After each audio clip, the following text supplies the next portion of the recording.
Did you know the risk of cancer does not stop at the scene of the fire?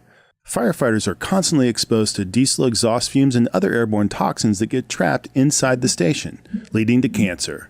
Protect yourself with MagneGrip.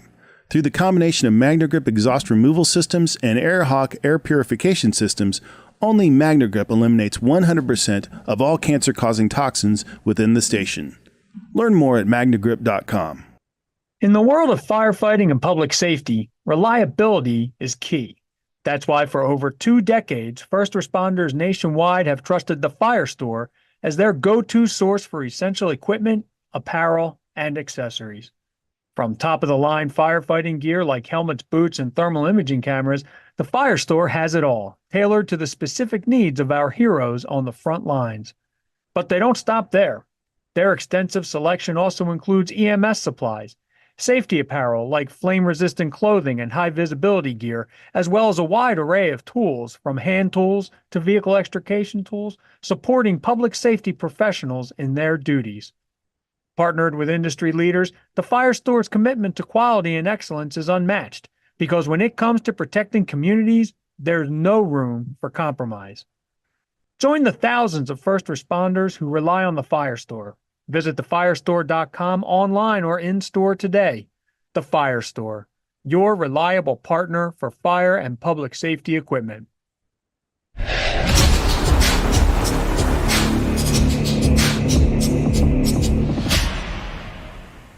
Hey, welcome to April's edition of Fireground Strategies and Other Stuff from the Street on Fire Engineering Talk Radio. I'm here with my partner, Anthony Avillo. We're both really excited because this is being recorded before FDIC. So we're pretty pumped. In the next couple of days, we're going to be flying out to Indianapolis. You're going to be seeing this afterwards. So what I'd like you to do for both of us, if you come to our classes, send us an email what you thought of it.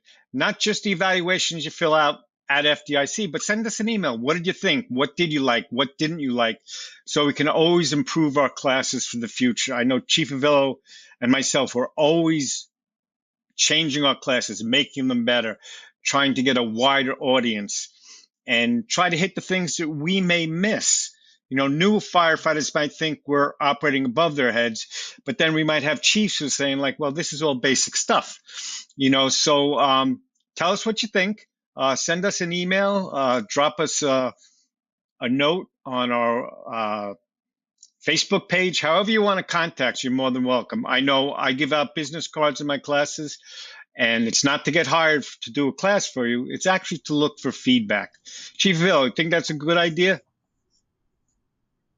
Yeah, we always look for feedback. You know, you never really know if you're completely connecting with an audience, and and sometimes you are with some and sometimes not with others, and you just you always like to know, and if you're just checking the boxes, excellent, or lousy, we still don't know. You need real feedback from people, and by the way, if you like my class,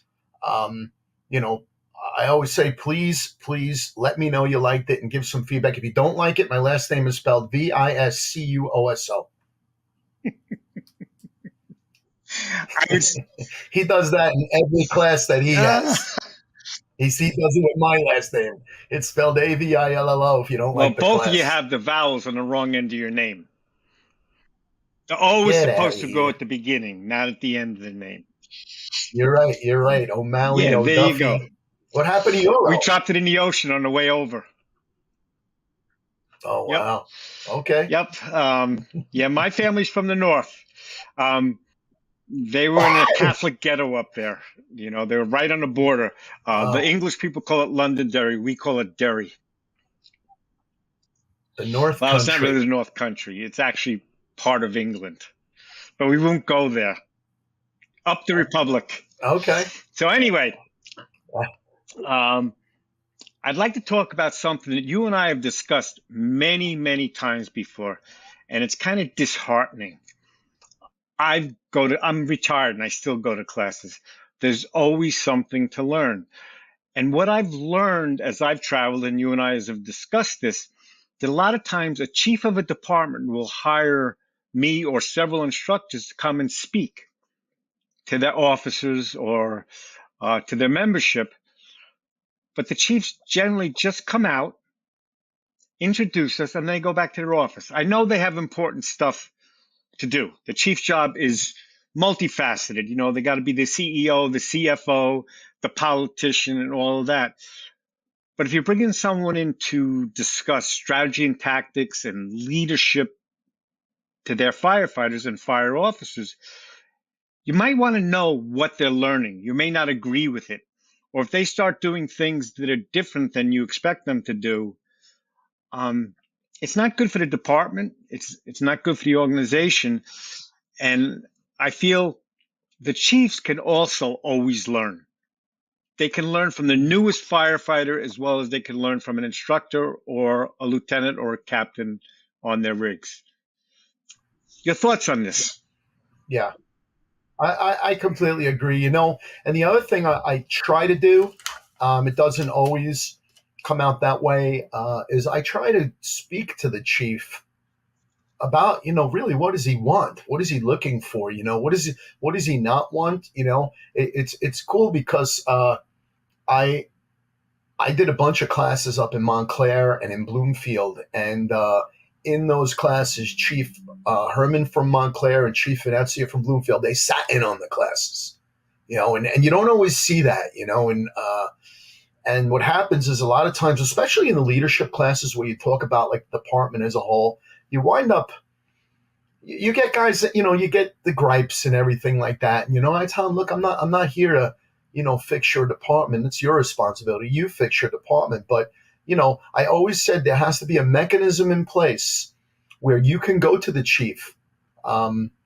without fear of retribution or anything like that, and tell them what you don't like about the department, or you don't agree with this, you don't agree with that. And I think that's an important part of a fire department, that give and take. When the chief is sitting, you know, up on his golden throne, and he's you know, somewhere up in the clouds, and everybody else down at the lower levels, and I don't mean any disrespect by lower levels, they, you know, they can't give him feedback. You know, feedback is not it's not really welcome.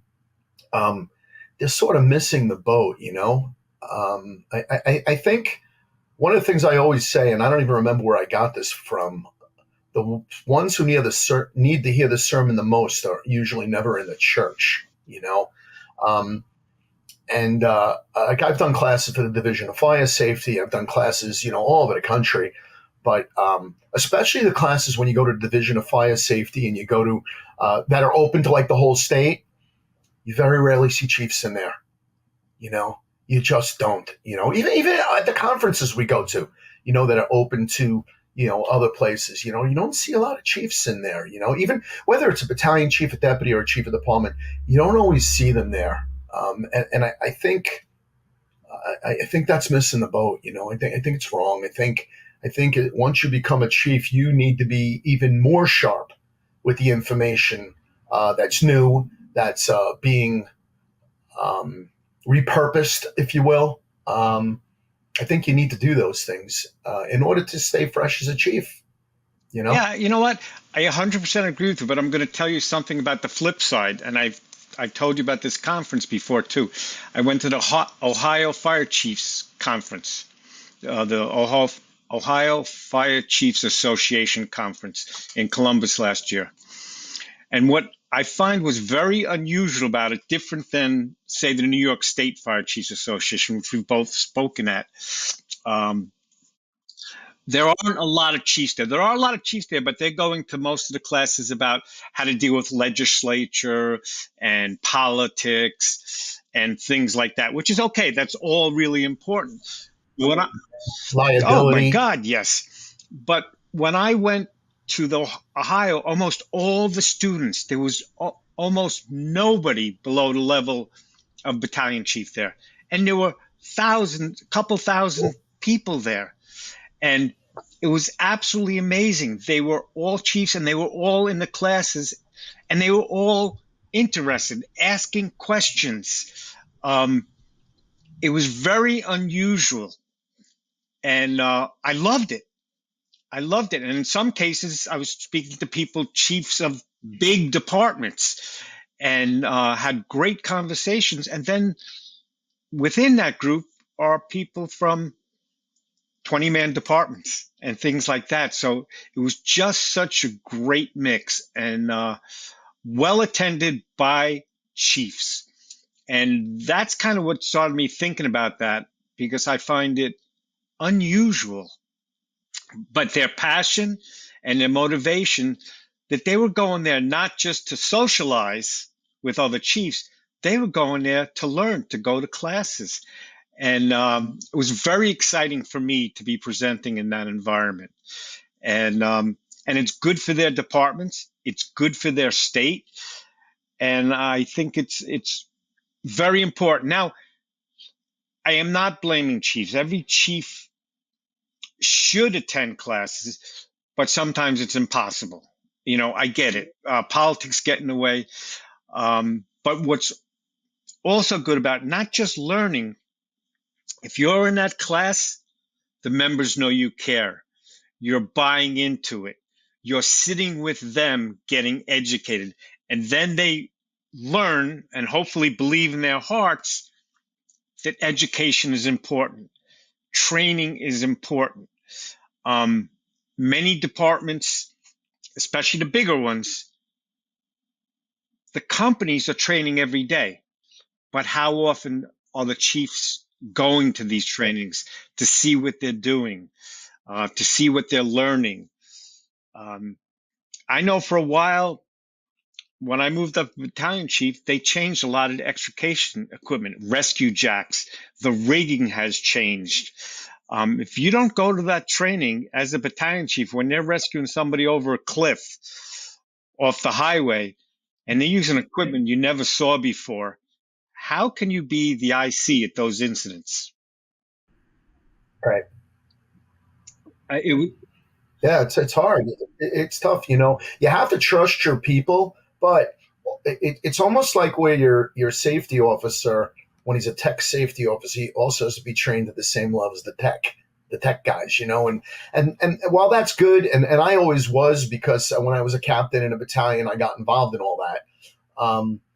You know, you kind of have to have an idea of what they're doing. I always found, like, you know, you support them and you let them go because they're the experts, but you should have a pretty good idea of what they're doing, or you should be able to speak the language they're speaking when they come to you to give you, you know, a progress report or a briefing of some sort. You should be able to speak that language. Or this equipment's not going to work. We need a crane, or we need whatever else is involved. Hey, you know what? We need to call our mutual aid partners because they have a different setup to do this, and maybe they could be of use to us, or something like that. But you at least need to understand how long it takes to set up a system, how they're going to operate, how many members are they going to need? Do we have enough people? Should we be that close to the edge as the supervisor? All of that, if you're not involved in their, I won't say daily training, because obviously you can't, that's not your job anymore. But you need to have a general idea of what they're doing. And as things are changing, and I'll talk to it, what's going on right now that I know nothing about, the blade nozzle or the hen nozzle. I don't know anything about these. How can I discuss this? Or my members want to change and put a different primary attack nozzle on their initial attack line. I don't know how it works. I don't know, does it work? I've never tried it. I've never used it. So I'm the chief of department or a deputy chief or a battalion chief. I should understand what they're asking for, not say, well, that's stupid. We never used that before and never needed it. Why is this the new magic nozzle? It may very well be the new magic nozzle, but if you're a chief and have to decide whether we have the money to buy that, you better see how it works or recognize. I think you need to field test. Yeah, you need to field test these things. We used to field test things all the time, you know, and I guess because we were a bigger department in New Jersey, they would come to us and say, hey, can you field test this for us, you know? So we would do those kind of things. I never even heard of the blade nozzle. I don't even know what the heck that thing is. You'll see a lot of it at FDIC. There's some booths set up for it. And I can't comment on it, good or bad. It may be the greatest thing since sliced bread. It may be just Okay. Yeah, I'm gonna write that down try because it's try something that we're try gonna go look at. hen. I The think you vendor. might find it. Call Brian Brush. You know, I Ray see Brian out McCormick there. is involved. You know, there's a lot of people. You And know, Ray. so yeah, so it's something to look at. Just before I left, we went to a blitz fire nozzle on our engines. Now the blitz fire is like a smaller deck gun, but typically they're mounted on the tailboard or the rear of an engine, and it's pre-connected to a 2.5-inch line. It's a dead load. It's not pre-connected to the discharges, but you can drop it right in the street. You got 500 gallons a minute immediately. And we had a chief that was against it, and that's okay. He never saw it. He didn't understand the need. He said, well, you can get a couple of guys on a 2.5. Yeah, you can. But I'll give you an example. We had a garage fire attached, a split level. So the garage was a car in the garage burning. The two first engines came up short because of they rode in on an ambulance, so they were short members. There was a driver and an officer on each of the engines. So the truck company actually dropped this in the driveway, put it in to the garage, and then they pulled the 1.75 inches to go interior on the house fire. It was attached to the garage, and it worked out beautifully. And the chief was there, and he saw it, and he saw its value. One of the other values with this particular nozzle is it's ground level. So say you're at a taxpayer, Right. you're shooting up a pre-piped deck on an engine. How high are the engines today? Yeah. Or a cellar. Yeah, you're not going to hit the ceiling in a commercial building from the front with your deck gun because you're already too high to do that. So it has its advantages. And again, that was one of the last new things just before I retired. And there was a lot of discussion. All the shifts tried it before they bought it. When I was a lieutenant, I wanted a smoothbore on the engines. The department was always fog nozzles. So after much discussion with the chief, he said, when I was on duty, I could put it on my engine, but at the end of the shift, it had to go back in the compartment. You know, but then slowly everybody tried it, and now that's the primary attack nozzle on our 1.75-inch lines. So going from shift to shift to shift and letting everybody try it, we were heavily Minuteman in our department. Pre-connects. So we switched to a Minuteman because it was quicker. And so you have to discuss it, and a chief has to be involved in it, not running it, but watching the men, getting feedback from the members.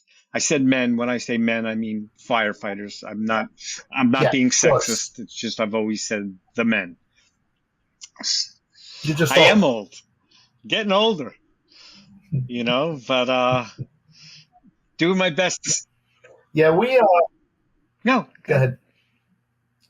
Yeah, we had something very similar when I was the acting chief of department. I had ordered. There were a couple of things. First of all, we came across this thing that I don't remember who got it for us. Oh, actually, I do remember who got it for us. I think it was I don't know off the top of my head. Anyway, it was a baby sked. It only went from your shoulders to your waist, and it had 3 straps. And it was like zip, zip, zip, boom, you were in, go, you know. And we played with it. We did a lot with it. It was actually designed by the Navy SEALs, I believe, and they use it. And our department did not purchase it. It was the same thing when I was the acting chief of department. I also ordered 5 high-rise curtains. And again, when you talk about, you know, sometimes the leaders of the department not being involved in cutting-edge activities and cutting-edge philosophies, the order was canceled. To this day, they still don't have them. I know they have high-rise nozzles now, the ones that you do from the Yep. floor below, but we always have wind-driven high-rise fires because our high-rises are either on the cliffs by the Meadowlands at the top of the cliffs, or they're on the cliffs overlooking New York City. So the winds are always like whipping around there. And I can't ever remember a high-rise fire without a major wind condition blowing into the apartment. And I thought it would, it would benefit us greatly, and we worked with it, and, we played around with it, and it was good. But then in the end of the day, it was canceled, probably because it was my idea. But I agree. I think that, so in North Hudson, we had a very comprehensive training program, and they would assign training every month, and there'd be what we call CLT, which is company level training, BLT is battalion level training, and DLT was division level training. So I would always, obviously, attend the division level training, because it was, we'd bring companies in, and we'd bring more companies in, and, we'd rotate it through the whole shift. And the battalion level training I would also go to on occasion, when it was something I thought that I needed to see. And even I would sit in or watch the company level training too, and I would learn just as much, and I would also, I would go hands on, you got a new saw, I want to play with it. I want to take it. I want to play, I want to hold this nozzle, I want to do all this stuff. I actually went as far as to be the victim in the RID operations. And we would do RID operations in this big warehouse, and we'd always go from packaging to, we would go from the simple to the complex. And the complex was always, as we got later in the operation, we would do it every half year. We'd start simple to complex, and then simple to complex again. The last one we always did was a drill where a guy was missing, and everybody on the RIT team were hooded. And I played the victim almost all the time, and they would beat the shit out of me, because they'd be, they'll come and find you. Now they're getting a sked on you. They're doing the conversions with the air packs and everything else. And, they're all hooded. I'm not hooded. But, it's a matter of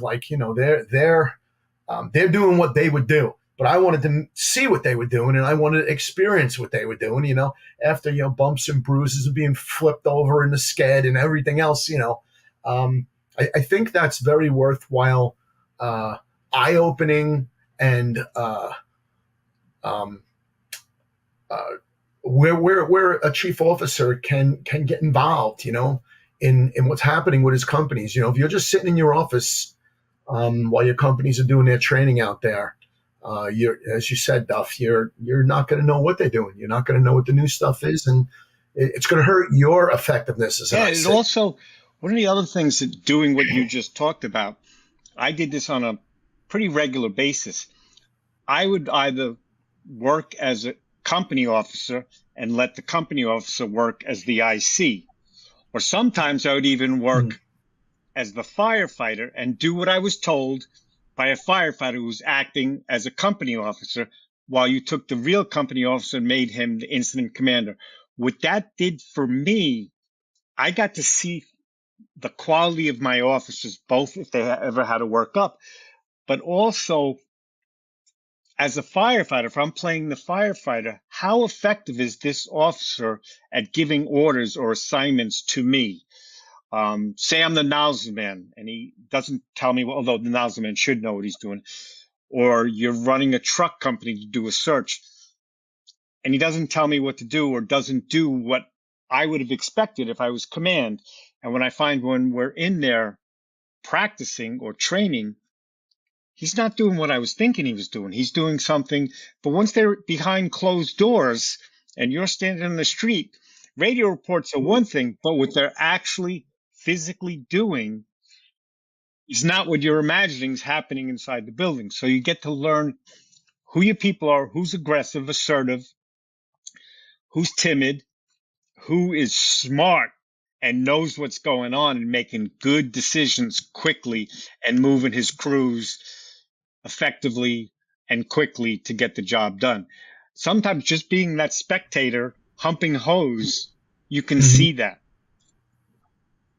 Yeah. Absolutely. We used to also do a thing with we got the pack trackers, and the pack trackers were great. We would just grab a warehouse on a weekend, and we'd make sure we had permission to use, and we would just go play hide and seek, and we learned a real lot, and I loved it because I would go in there and I'd be the guy that was lost, or I would be one of the guys with the writ, um, again, they would generally be hooded. We'd start out unhooded, so they could, just, sort of familiarize with the equipment. Eventually, they'd be hooded. I wouldn't always be hooded because I wanted to see what they were doing, And while I was hooded, that wouldn't work. So I wanted to observe while still being part of that team, and using that pack tracker. And you can't get involved in it on the Fireground. You have to stay at the strategic level. But no one says that a chief officer can't operate task at tactical level during training. I think it benefits it benefits your evaluation of what you guys can and can't do. And when you're standing outside and they're inside, you can't evaluate anything really. As far as tactical and task, it's hard to do that. So I always, if you're a chief out there, get your hands dirty a little bit during training because I think it will be worth it. I agree. And it also, for me, and I'm only speaking for me, it kept me into the game. It excited me to get out of the car and be crawling around in an acquired structure or in a training building, to be doing it. And I'm going to use that words again, doing it. That's what I signed up to do. I'm now responsible to train and motivate people to do it, but it is so much fun for me to do it. In my department, and I know I've spoken this before, I could work down a level on overtime. Say the shift commander wasn't out, but they needed to fill for a lieutenant. I could come in and work overtime, and I could be the truck boss or the engine boss. I actually a lot of times volunteered to work on the ambulance or the little rescue truck. And the people they'd look at me like I had two heads, that I was working on the ambulance. Well, so what you doing? So I get somebody a break from the ambulance so they can be on an engine, and I go work with the paramedic as an EMT. But that kept my head in the game, but it also kept me excited. And the men could see that I did have skills before I got promoted into a car. There were people who were barely born when I first got promoted into a car. You know what I mean? So there was this kid, Lou, and one day we had a job on a truck, and he was on the back step or the back seat, sitting, riding backwards. And we had a job in an apartment building. And when we're picking up, cleaning our tools, putting back, he goes, "You do know what you're doing." I just looked at him and go, "How the hell do you think I got here?" So he never knew me other than as being a battalion chief. So he never saw me fight a fire before, only, run the fires. And he was amazed that I could do it. Great guy. I really liked this kid. But when he looked at me, I always liked to keep up my skills. Being at the fire academy always helped me with that. I always liked to keep up my skills, working the saw and raising the ladders, and, stretching a hose is one thing. I was on the engine for about 15 minutes. So, I could, whatever. But I always found that, thermal imaging cameras and opening up and figuring where to open and helping, with demolition and acquired structures. I actually just had some friends of mine, they bought a house and they were demoing their kitchen.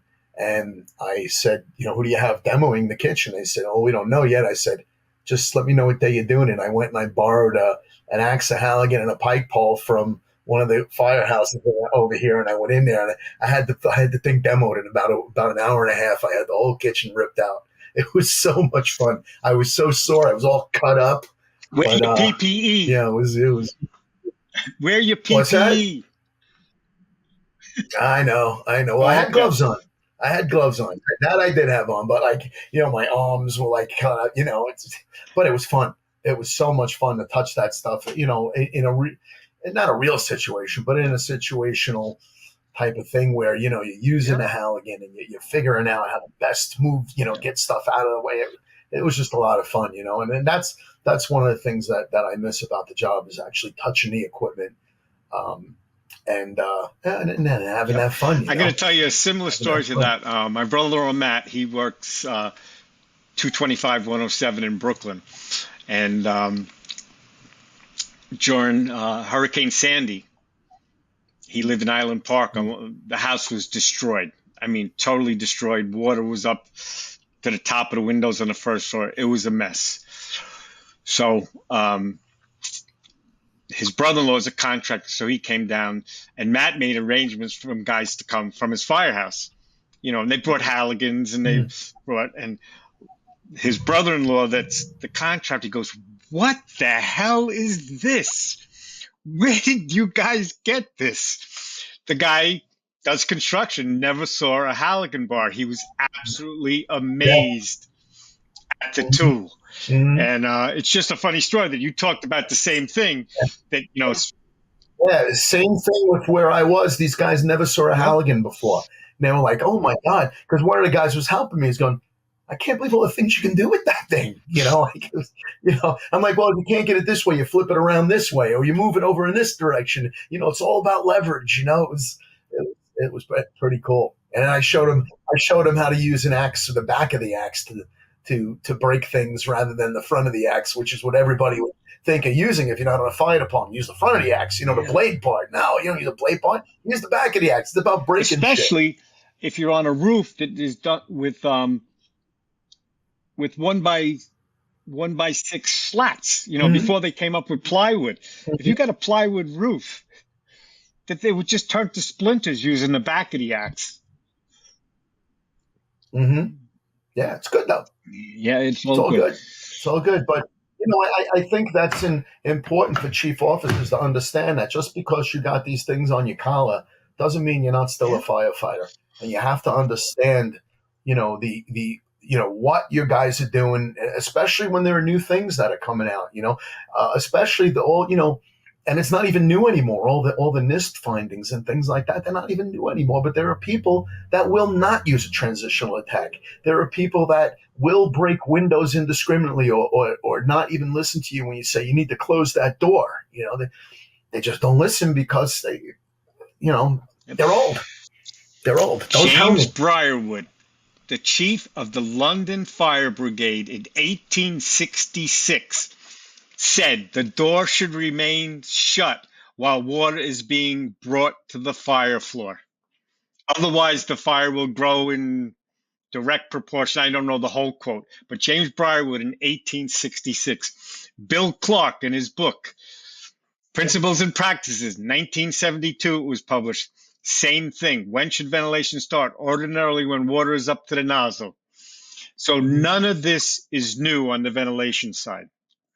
And the blitz attack is the transitional attack, or the National Fire Academy called it in the 70s, the marginal attack. We keep repurposing it, but now we have videos and science telling us why and when that's appropriate. Transitional isn't always appropriate. It could be danger. It could be a lot of things, but we can look at these things and learn and practice in our tactics and see how it best works. Well, listen, bottom line is cool it off, man. Yep. Cool it off. That's the in my class I use, and I think you saw it, you may not remember it, but I partially heat my home with a wood stove. So I put all these charts and graphs from NIST and blah, blah, blah, blah. I go, looks complicated, doesn't it? My next slide, I have a picture of my wood stove with the damper almost all the way closed and the thermostat. It's 140 degrees. My next picture is my damper all the way open, and the thermostat on my stack is 900 degrees, 35 seconds after I opened it. More air, more heat. We've known this since we started building wood stoves back in Ben Franklin's days. So I think people who can't understand the graphs and the science and the curves. And I like it, and some of it's confusing to me. But I think that's a pretty simple example. And again, it's not always. Sometimes you need to open up. You need to open up to gain entry to search. So you open the door, you force entry to search, you've got a ventilation point. So Yeah. Yeah, but you got to close it. You got to make sure there's no water on. I mean, this. I'm preacher to choir here. And it's funny because we're filming this before the FDIC, and it'll be viewed after the FDIC, and trying not to talk about the FDIC because we're leaving in 2 days to go to right. The So, FDIC. yeah, but you know what? I'm looking forward to it. And to those of you listening after the fact, which is going to be all of you, I loved it. It was wonderful. If you didn't go this year, go next year. That's it. We had the best time, and we will. We had the best time. But yeah. To get back to where this subject started, classes bringing us in to do in-service lectures, I'll say, not hands-on stuff in firehouses and chiefs not attending. I'm going to give you an example, and you can make fun of it all you want. The very first class that Frank Viscuso taught outside of his department was for my department. When he was doing fire ops online with Jim Turpak and Mike Turpak rather, we used to chat a lot. So my chief came to me one year and said, we have some extra money in our training budget and it expires in 2 months. Anybody who can do anything leadership for our officers? I said, let me check. So I texted or called Frank and asked him, I said, do you have a class on leadership? And I don't even think his book was out yet then. So he did a class called Step Up and Lead for the Wallingford Fire Department. It was the very first one he did. So the chief of department introduced him, and then he went back to his office. The training chief stood up and thanked him, and the training chief left. So they paid Frank Viscuso to come to a leadership class for the Wallingford Fire Department for all the officers. The thing that was, I'm going to whine about it, it wasn't the chief's decision, it was the training chief's. The chief of department had nothing to do with this. But the training chief said, I just want officers to come. I said, we have firefighters who are eventually going to be officers and want to be officers. He goes, I want it just for the officers. He must have thought that the leadership class was going to be secret stuff that only the leaders could know. I don't know what his reason was, but no firefighters were allowed to come to the class on their own time or not. They couldn't come to the class. But it's like, it was mind-boggling to me. But anyway, Frank would bring some stuff up, and he's not the only one I've seen do this, bring some stuff up, and the guys would mumble, like you said, well, the people who need to be here aren't here. Like he would bring up some stuff because, but I'll never forget that, and it was the first time we did just hired somebody to teach the officers. And the 3 chiefs in my department, 1, 2, and 3 who work Monday through Friday did not come to the classes. And to me, that was very disheartening. And as you've seen how Frank has grown, his classes are great. His delivery is great. And I just think it was a waste of a resource for them. They could have picked something. I'm not saying they were bad leaders or anything, but they could have, if you learn one thing in a 4-hour class, it's worth your time. Yeah, absolutely. And you should learn at least one thing in a 4-hour class. And you know how you learn one thing in a 4-hour class? By being there. By just being there. And it's interesting how your subordinates, they notice when you're there and they notice when you're not. And I think that is that's a big piece that why isn't the chief here? What's he doing? What's more important that he can't come to this training? And I've seen that all over the place, and I'm sure you have too. But I have seen some chiefs come into our hands-on classes when we're doing truck company search at the FDIC. I see chiefs doing hands-on stuff, just making themselves better and things like that. And I do see chiefs come into classes, but not not the correlation, the what's the right word, the amount of chiefs Oh versus yeah. the amount of firefighters, Oh, is and even company officers, right? The ratio is pretty sort of yeah, out but of you know what? whack. I think You I know? see proportionally more company officers come than chief officers. Mm-hmm. You know, Oh yeah, yeah, for when sure. Bobby Burns used to teach at FDIC all the time, or the New York State Chief Show, every battalion chief in this country should listen to him talk. I know he doesn't teach anymore, Mm. but he was just he had such good logic and this steady, calm, but determined demeanor. Like you didn't want to Yeah. disappoint him. Even when you answered a question in class, you did not want No. to but he was just, Well, it's the oh, same with Vinny absolutely. Dunn. Uncle Vinny, man. We have October 5th is the New Jersey Deputy and Battalion Chief Association lecture at New Jersey City University. And this year, Chief Dunn is actually going to teach a session. Jack Murphy's going to be there, who I just saw a great high-rise class Jack Murphy did for the Division of New Jersey. Glenn Corbett will be there. Dennis O'Neill will Wow. be there. John Cagno will be there. I'm trying to think who else, but Charlie Lynn, who runs that organization, has he's really stepped up to the plate, and it's a top notch organization. Are you in that organization? I am. You are. I thought you were. I thought you were, but it's going to be a contribute. I actually real contributed cool today, thing. as a matter of fact. Yeah, it's going to be a real cool thing, because I think what we're going to do is we're each going to do like 45 minutes, and at the end is going to be a round table and a question and answer session. And because we were thinking of doing just a full round table the whole time, and I think I think if you've never done that before, I think you have to ease into something like that. Because too many things can go wrong. You get them thinking before they ask questions. I think it's a better way to do it the way you're doing it. Yeah, so it should be really cool. It's going to be October 5th at New Jersey City University. I'm sure on social media, or it'll be announced and people can sign up.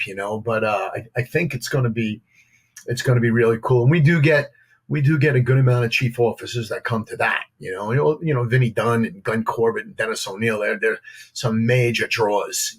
Big names. And it's going to be really good. Really is. Awesome. What's the date? October 5th. So this class will air before it. And that's good.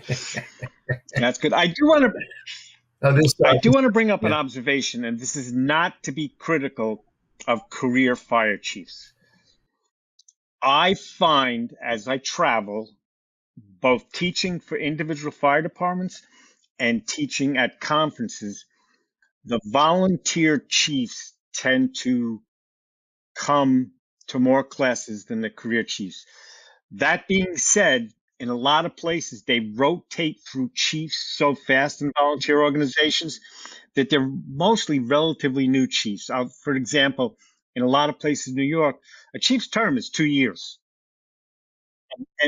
And so the chiefs are all relatively new. They're still passionate. They're still, learning the job, and maybe they feel the need to be there more.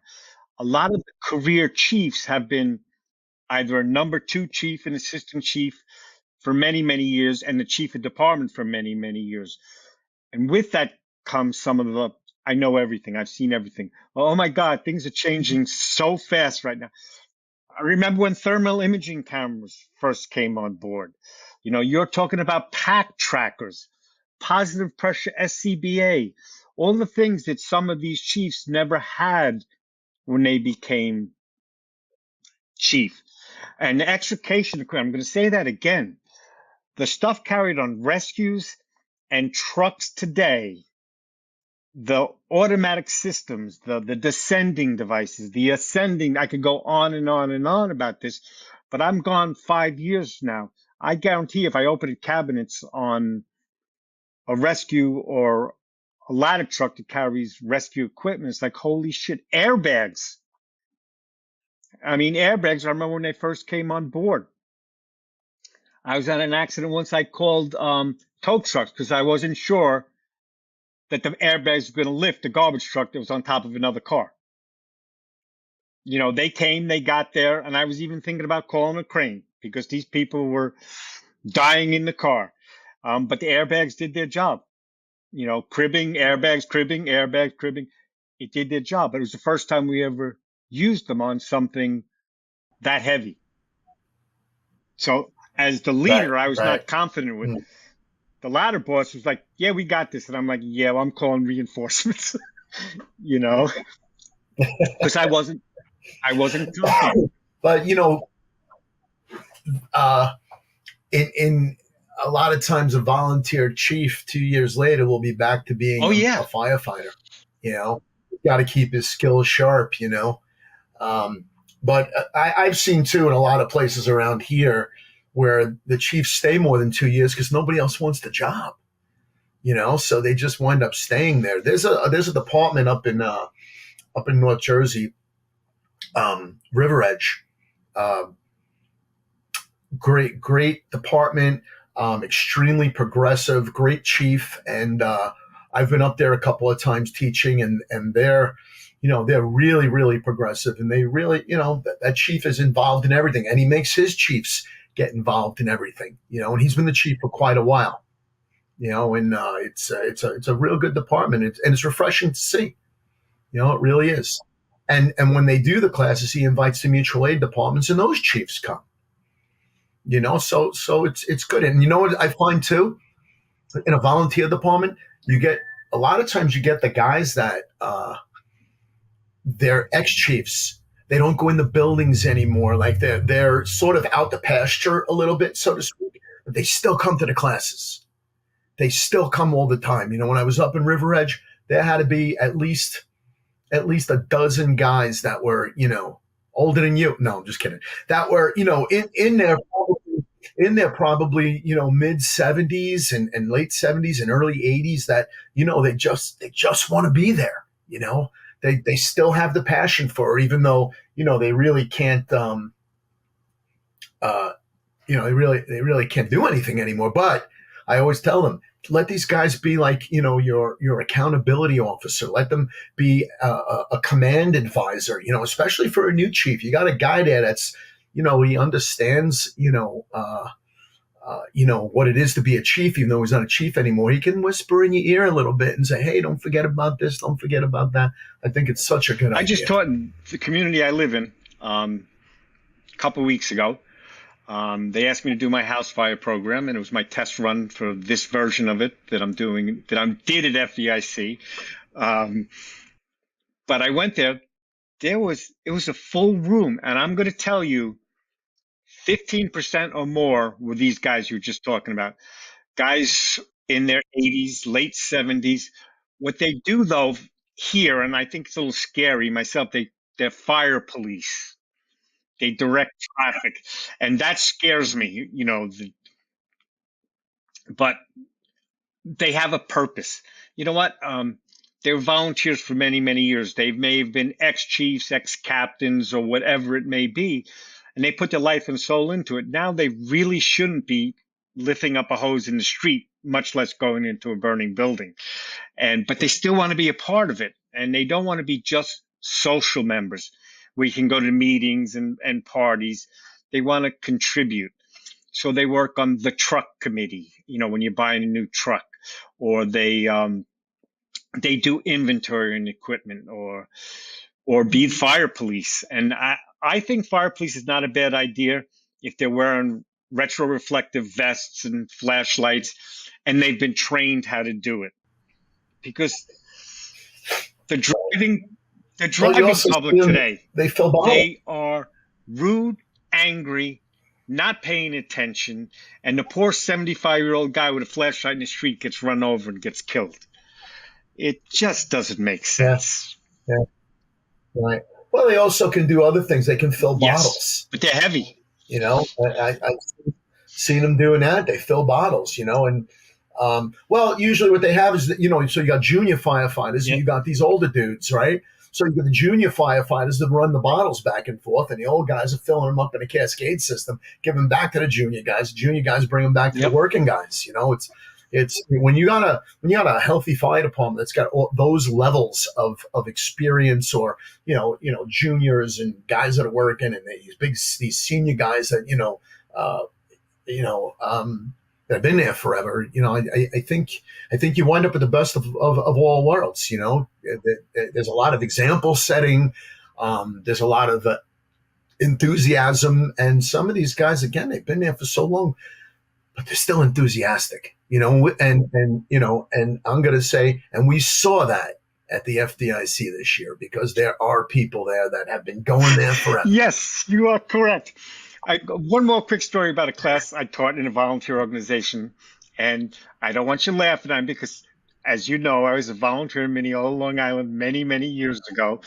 I taught down there last month, just before I saw you in Maine. I went there, and the people who were my captain when I joined when I was 18 years old were there. They were at my class, and I made sure I acknowledged every one of them. A guy who was a captain, a guy who was a chief at that time. They were there. I mean, some of them needed help to get around, had their canes and stuff, but they all came to the classes.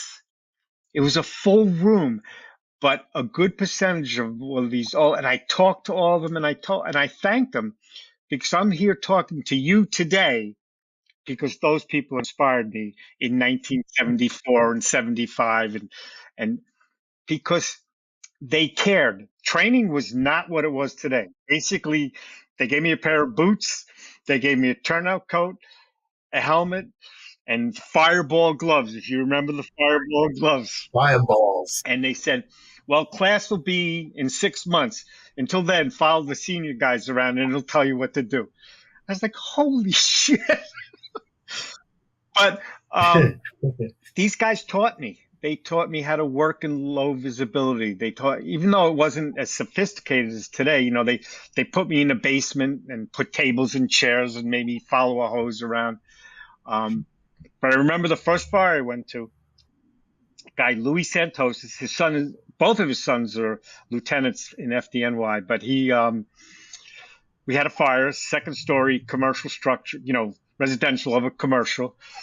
I go up there, my bell rang because it was the old Scots that had the bell on the back with the round regulator. Right. So I'm up there, my bell rang, so I let go of the hose and started trying to find my way. I got lost. I had no idea what. Very first time I was in a fire. Out of the smoke, this hand reached out and grabbed me, put my hand on the hose, and said, go that way and don't let go of the hose. And this guy, Louis Santos, was a past chief who's actually the mayor of Mineola for a while. But these people all fostered this growth in me, and they can still do it with the juniors and the newer members. They're like junior advisors, and they talk to the kids and they motivate them. So there are purposes. Now I'm going to go to the flip side of that. Guys like you and me, we're career firefighters. You and I found a niche, what we can do after we retired. We're teaching. We're sharing the knowledge. We're fulfilling that need that's innate in us with some passion. But most career firefighters click, you're done. You can't be in a truck committee. You can go take pictures at fires as a buff, but you're really not part of the organization anymore. Even when you stop for coffee, they invite, Chief, how you doing? They're all really friendly. But for me, sometimes I don't feel like I belong there anymore. It's not because of them. It's because of me, because I'm not part of that organization. And Right. for us, it's cold turkey. You're done. They can stay around and help after they become inactive. Yeah. Yeah. Yeah, you listen. I go up to North Hudson, which I haven't been to in a while. It's like, who are you? You're not gonna do it. Can I help you, sir? Yeah. It's like, Well, wow, Rick wow. Lasky, in his book and his presentation on pride and ownership of the job, he talks about that walking into a firehouse Mhm. and someone said, "Can I help you, sir?" Right. And he felt like saying, "You fuck, I've been here for um, so many years. I am blah blah blah blah." And so if you can, to the retired career guys out there, stop by your firehouse, have a cup of coffee with them. Sunday morning breakfast or Sunday sauce in the firehouse. Stop by, say hello. Go to every retirement dinner. Go to everyone because you'll meet the new guys. You'll see your old friends. But don't make yourself a stranger. Although I understand sometimes it's hard. I know a guy who's never come back to the firehouse once since he retired, and it was a passionate, caring guy. So that being said, if you don't have the ability to teach, there are organizations, state organizations you can be a part of, help the lawyers and the legislator make rules to protect firefighters. Find something to do. If it's you just want to go fishing, whatever, that's fine. But don't cut yourself off from something you're part of for so long. Yeah, yeah, that's true. It's I haven't really been back. When I go back, I'll go back for some of the department functions. Promotions, Valor Award dinners. They're having they have a thing every year at this place down on the shore, right down here at a place called Tommy's Tavern, Timmy or Tommy, I don't know. And it's just a gathering, it's just a social, and a lot of the retired guys go. And then they're doing a barbecue this summer at this one of those places where you rent out for a big barbecue, and they do all the barbecuing. They're doing that this summer. I think I'm going to go to that. So, it's good. You still. I always said that there's two things I miss. I miss the kitchen table, and I miss the fires. The guys, I see. I'll see them every now and then. I'll see them, at certain times, and I still talk to a lot of guys, but it's those the things that you made you sort of ingrained in that organization are the things Well, that you miss the I'm going to most. tell you something. Friendship lasts forever. I'm going to tell you something you're not going to like. The kitchen table is different. It Oh, of course is. it is. I'm telling you, sometimes I sit there and I am welcome. Chief, let me know. I'll get my own coffee. I know where it is. Oh, I'll take it. I'll put my cup in the dishwasher. You don't have to do it. But Chief, Baba, go sit down and relax. Tell me about your kids and talk to them. But then there's the guys over on the side of the table like this. And I may not know this guy. I met him, but I know his name and that's all I know about him. But I'm like, we're telling stories. Some of the Johnny's some cell of the phone. screw ups that we did where, commercial over, residential over commercial taxpayer. And we chose the wrong staircase.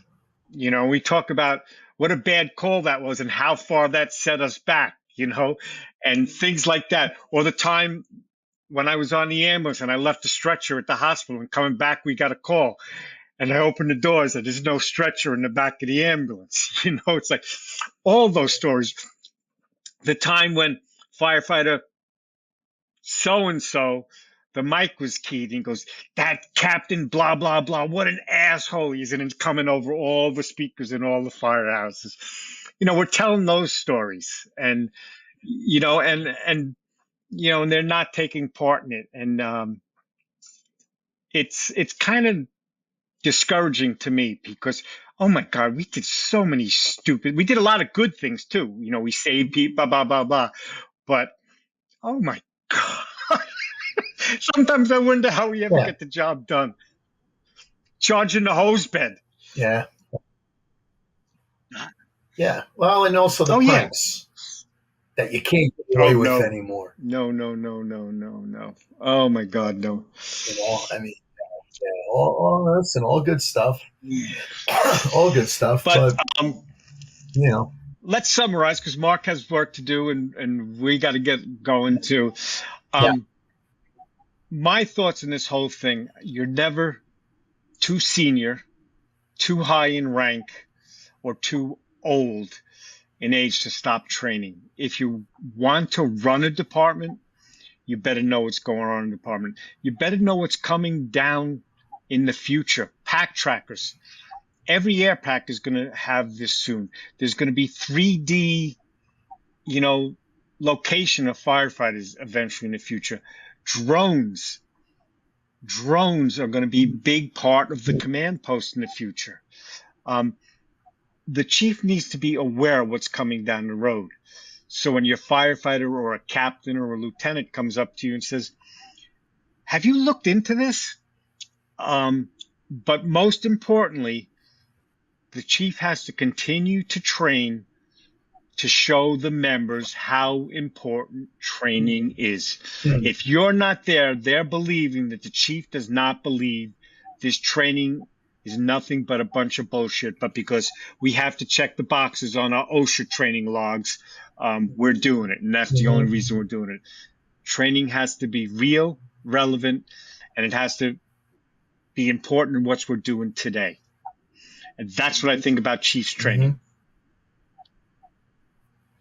Listen, I agree. You know what? If you are not engaging as a chief, then don't expect them to engage your department.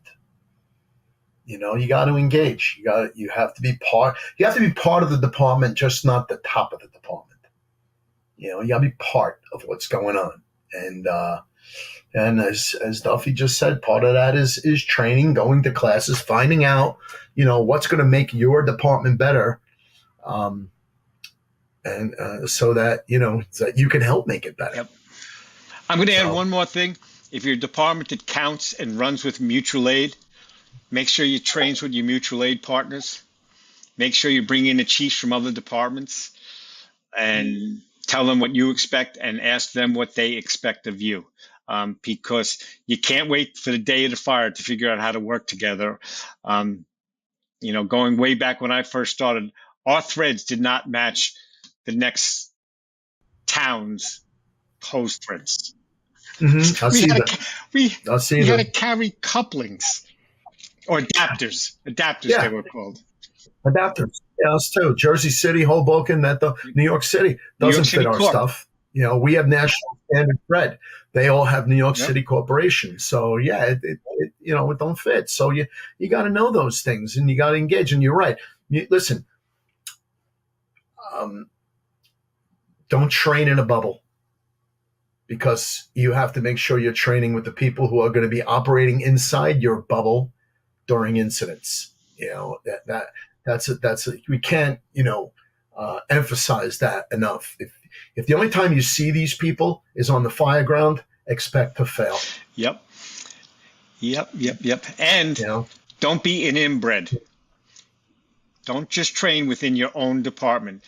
Chiefs, go out, go to conferences, go to your state associations conferences, there's so many groups doing one in deputy chiefs in Jersey, they're all over the place. The fools are everywhere. FDIC, smaller conferences, the Winter Fire School in Missouri, the Les Lucas Conference in Nebraska. As a chief, go to one or two of these conferences a year. You might learn something, and they might learn something from you too. Yep. So it's well worth your effort. Orlando Fire. Now, one quick note to the up-and-comers: start training now for the next level. Train for the job you're doing now, but if the next level in your department's lieutenant, start reading and going to classes about running a fire company. If the next level is battalion chief, read and learn from battalion chiefs. Talk to your battalion chiefs in your department. So don't wait till they get, I'm the chief, to figure out what you're going to do. Too late. Like you said, you're going to fail. But thanks for tuning in to us and listening. This is a new way of doing it for us, so we'll see you when we see you, and we'll let you know when this is available streaming. What are you doing? Oh, your dog. It's Brody. Hello, buddy. Say hi, Hello, Brody. There he is. Yes, You're going to take him for a run? Sorry. Yeah. Probably go out a little bit. Yeah, it's raining though. Just stopped here. The sun's coming out, but only temporarily. But anyway, it was great sitting here chatting with you. I hope you guys, we touched something in you to make you reach out to get more training. And like Chief Avillo said, FDIC was awesome. If you didn't go this year, make sure you go next year. Yeah, and thanks for Fire Engineering for giving us this platform. And everybody involved with them, Salute. the Clarion Corps. It was great seeing you at the FDIC.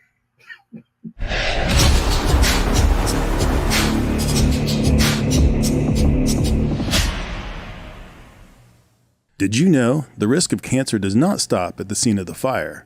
Firefighters are constantly exposed to diesel exhaust fumes and other airborne toxins that get trapped inside the station, leading to cancer. Protect yourself with MagneGrip.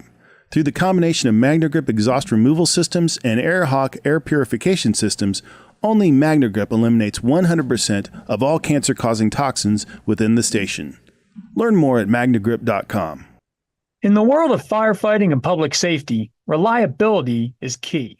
That's why for over 2 decades, first responders nationwide have trusted the Fire Store as their go-to source for essential equipment, apparel, and accessories. From top-of-the-line firefighting gear like helmets, boots, and thermal imaging cameras, the Fire Store has it all, tailored to the specific needs of our heroes on the front lines. But they don't stop there.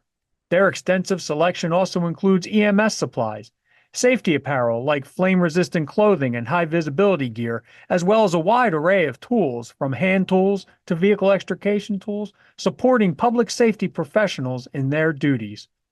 Partnered with industry leaders, the Fire Store's commitment to quality and excellence is unmatched, because when it comes to protecting communities, there's no room for compromise. Join the thousands of first responders who rely on the Fire Store. Visit thefirestore.com online or in-store today. The Fire Store, your reliable partner for fire and public safety equipment.